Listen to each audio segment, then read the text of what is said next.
Hello friends, welcome to my tuition camp study group for Vinod.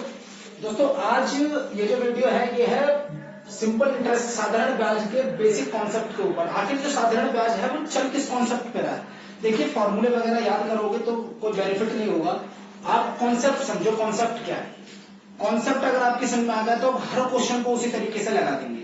ठीक, तो ये जो वीडियो मैंने बनाई है ये उसके बेसिक कॉन्सेप्ट के ऊपर ही बनाई है। और साधारण ब्याज जो है वो अगर आपने बेसिक कॉन्सेप्ट समझ लिया तो मैं दावा करता हूं कि आप 1 सेकंड 2 सेकंड से ज्यादा क्वेश्चन लेंगे ही नहीं। तो अब देखिए क्वेश्चन क्या है। क्वेश्चन है दोस्तों कि जो कोई भी प्रिंसिपल होता है, हमारे पास 3 चीजें होती हैं। एक प्रिंसिपल होता है, ठीक, एक रेट ऑफ इंटरेस्ट होता है और एक अमाउंट बन जाता है इनको ऐड करके, कोई भी अमाउंट। और प्रिंसिपल, रेट, अमाउंट और टाइम हमें गिवन होगा कितना उसमें टाइम है। ठीक, अब यहां से चीज समझो।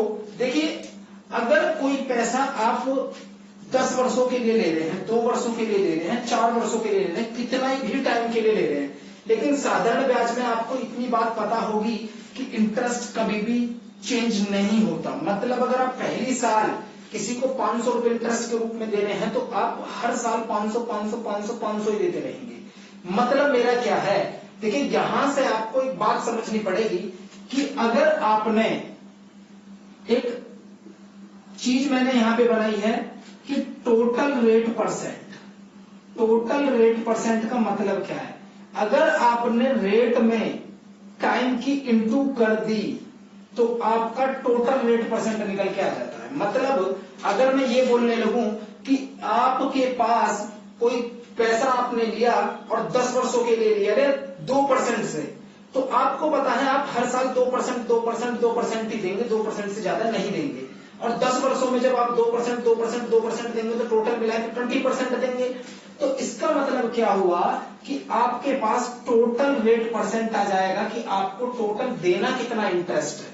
ठीक, तो उस इंटरेस्ट को सीधा सीधा प्रिंसिपल पर लगा दीजिए और प्रिंसिपल पर लगाने के बाद वहां से हमें एसआई आ जाएगा। एसआई जब भी हमें साधारण ब्याज निकालना हो तो साधारण ब्याज निकालने के लिए प्रिंसिपल पर टोटल रेट परसेंट लगा दो। ठीक, इसके ऊपर मैं आपको एक एग्जांपल देता हूं। एग्जांपल यह है कि सपोज दैट कि हमने किसी से 10,000 रुपए लिए। ठीक, उस बंदे ने मुझे 5 साल के लिए दिए और मुझे रेट दिया उसने मात्र 3% का। क्लियर। अब देखिए यहां से डायरेक्टली क्वेश्चन ऐसे, मतलब आपको पेन चलाने की जरूरत ना पड़ेगी।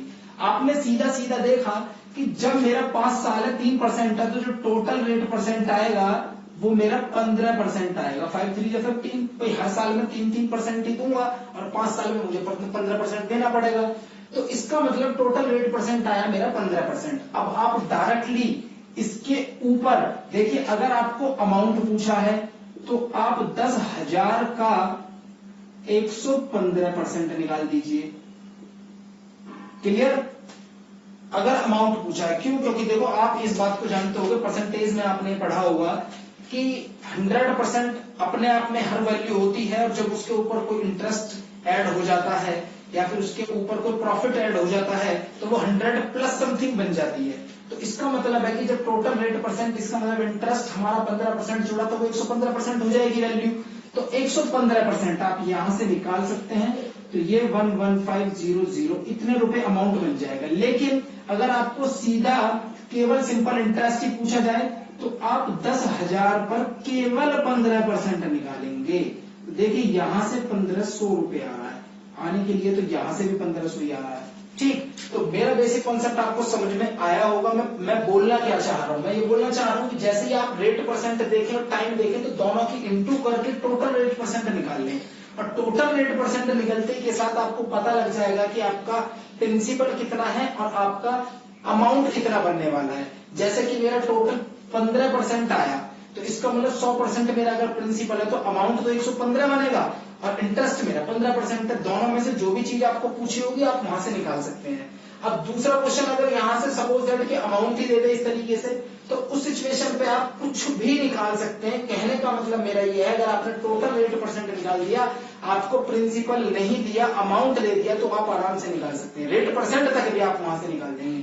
ठीक, तो जिस बच्चे को ये नोट करना है वो प्लीज इसे नोट करें, उसके बाद मैं इसका नेक्स्ट कॉन्सेप्ट बता रहा हूँ। इसके मैंने अब इससे पहले वीडियो में तो मैंने एक तो किसके वाले क्वेश्चन बताए थे और उसके रिलेटेड कुछ क्वेश्चन बताए थे टाइम्स वाले, इतने टाइम हो जाता है, इतने टाइम हो जाता है।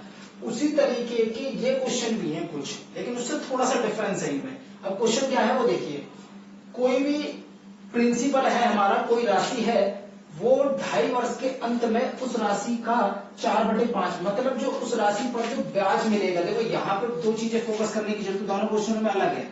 यहाँ पर जो ब्याज मिलेगा वो उस राशि का 4 टाइम होगा। 4 टाइम का मतलब है कि अगर राशि 500 रुपए है तो 400 रुपए उस पर ब्याज मिलेगा, लेकिन मिल कितने टाइम में रहा है दोस्तों? 2.5 वर्ष में। तो देखो यहां से ये जो 4/5 है, इसका मतलब ये है कि अगर प्रिंसिपल मेरा 500 रुपए है तो उस पर जो सिंपल इंटरेस्ट मिलेगा, मतलब जो मेरा साधारण ब्याज मिलेगा, उसके ऊपर साधारण ब्याज जो मिलेगा दोस्तों वो मिलेगा 400 रुपए। ठीक, अब देखिए मैंने इसके बेसिक कॉन्सेप्ट में एक बात बताई थी कि जब भी आपको रेट ऑफ इंटरेस्ट निकालना हो, जब भी आपको रेट ऑफ इंटरेस्ट निकालना हो तो आप सिर्फ 1 साल का ब्याज निकालेंगे। कितने साल का? सिर्फ 1 साल का। 1 साल का ब्याज निकालेंगे। लेकिन ये जो 400 रुपए ब्याज मिला है दोस्तों, ये मिला है आपको 2.5 वर्ष में। कितने वर्ष में मिला है? 2.5 वर्ष में मिला है। अगर मैं 1 वर्ष के ब्याज की बात करूं, 1 वर्ष का जो ब्याज होगा, जो इंटरेस्ट सिर्फ 1 वर्ष में मिलेगा, तो दोस्तों 400 को 2.5 से डिवाइड कर दो, मतलब मैं ये कह सकता हूं कि 5 जा 5 2 जा और 80, मतलब मात्र 160 रुपए आपको 1 साल में मिल रहे हैं। 160 1 साल में, 160 दूसरे साल में, बाकी के जो बचे हमारे 80 रुपए हैं वो आधी साल में। तो आपको रेट ऑफ इंटरेस्ट निकालने के लिए, रेट ऑफ इंटरेस्ट जो निकाला जाता है वो कितने रुपए मिले हैं आपको, 1 साल में कितने मिले हैं, उसका प्रिंसिपल क्या था आपका, इंटू 100। दोस्तों ये कटा तो आपका यहां से आया 32% रेट ऑफ इंटरेस्ट। ठीक, देखिए अब ये वाला जो क्वेश्चन है, इस क्वेश्चन में क्या है, दोनों क्वेश्चनों में थोड़ा सा डिफरेंस है।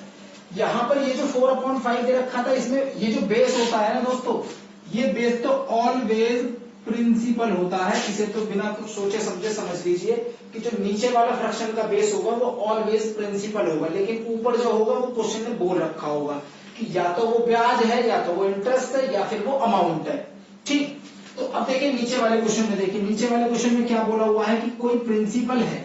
ठीक, तो अब वो प्रिंसिपल जो 4 वर्ष है, 4 वर्ष में स्वयं का 6/5 बन जाता है। बन जाने का मतलब क्या है कि अगर मेरे पास 5 रुपए हैं तो वो 6 बन जाएंगे। 6 बनेंगे का मतलब क्या है कि 5 रुपए तो मेरे ही थे और वो 6 बने, इसका मतलब मुझे सिर्फ 1 रुपया इंटरेस्ट मिला है। तो दोस्तों यहां से इसको भी मैं ऐसे रिलेट कर लूंगा। मैंने मान लिया कि मेरे पास प्रिंसिपल 500 रुपए था और जो अमाउंट बनेगा वो 600 रुपए बनेगा, तो यहां से जो सिंपल इंटरेस्ट आ रहा है वो दोस्तों 100 रुपए आ रहा है। बट आ कितनी साल में रहा है, वो आ रहा है 4 वर्ष में। कितने वर्ष में आ रहा है वो? 4 वर्ष में। तो मैंने बताया था सिर्फ आपको 1 वर्ष का निकालना है, सिंपल सी बात है। 4 वर्ष में अगर 100 है तो 1 वर्ष का जो ब्याज आएगा दोस्तों वो आएगा 25 रुपए। ठीक, सिंपल सी बात है। 25 रुपए से इंटरेस्ट निकाल दो, आप रेट परसेंट निकालोगे, 25 रुपए मिला है। नीचे हमेशा प्रिंसिपल ही आता है इंटू 100। तो दोस्तों यहां पर आया ये 5%। दोस्तों कॉन्सेप्ट समझ में आया हो तो वीडियो को लाइक सब्सक्राइब और शेयर जरूर करें। दोस्तों क्वेश्चन बहुत इंपॉर्टेंट है। इससे पीछे वाली जो वीडियो है उसमें भी कुछ ऐसा ही कॉन्सेप्ट है, बट वो थोड़ा सा अलग है। उसमें सिर्फ ये बोलता है कि इतना टाइम हो जाएगा, 5 वर्ष में कोई पैसा इतने गुना हो गया तो इतने गुना कितने वर्ष में होगा। वो कॉन्सेप्ट और इस कॉन्सेप्ट में थोड़ा सा फर्क है। यहाँ पर रेट ऑफ इंटरेस्ट पूछा जाता है और यहाँ पर ये बात आपको देखने की जरूरत है कि ये जो ऊपर वाला अमाउंट, ये नंबर है, ये ब्याज का दे रखा है या फिर अमाउंट का दे रखा है। ठीक, और नीचे वाला ऑलवेज प्रिंसिपल का होगा। ठीक, दोस्तों वीडियो पसंद आई तो प्लीज सब्सक्राइब जरूर करें। ये ना सोचें कि अगर इस बंदे के सब्सक्राइबर कम है तो ये मतलब इसके पास कुछ नहीं। मेरे पास बहुत कुछ है, अगर आप लेना चाहेंगे तो प्लीज वीडियो को सब्सक्राइब, जरूर करें और इसे लाइक सब्सक्राइब शेयर जरूर करें। Thank you guys.